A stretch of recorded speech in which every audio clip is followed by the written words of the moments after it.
Hi everyone, and welcome back to the studio. I went to Best Buy not too long ago and I went ahead and purchased the new iPad 8th generation. This is the newest iPad on the market. I currently have an iPad Pro that my dad purchased for me when I was going off to college and trying Procreate for the very first time. So this is the iPad that I currently have. It's the iPad Pro.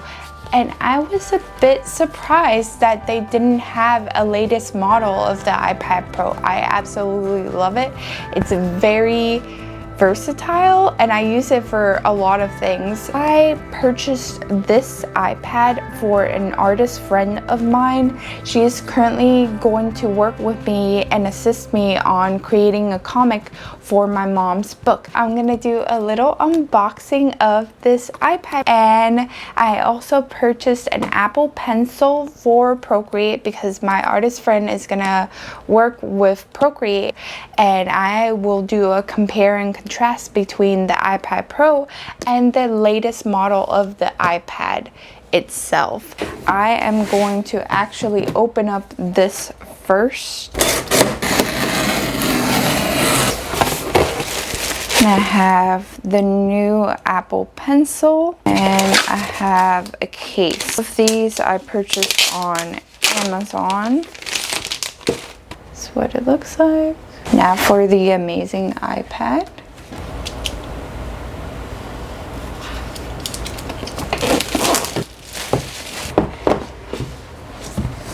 Ooh, this is ultra thin. This is like incredibly thin. Look at that.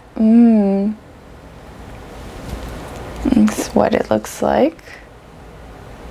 They gave us these cute stickers.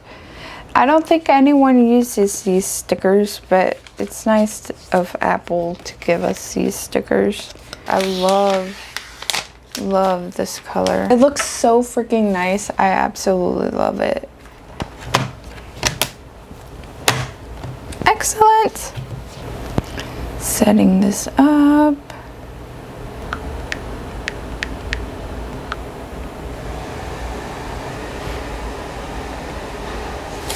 Alright, all I have to do is install the Procreate app and get this pencil charged, and then I'll do a side-by-side comparison, and that is it. I've been playing with the new iPad 8th generation. It seems like the 8th generation has more definition. Of course, the size is astronomically different.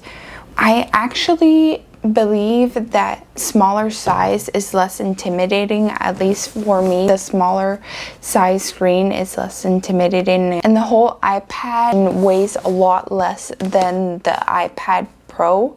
The iPad Pro is very heavy. One is significantly heavier than the other, so this is a side-by-side comparison.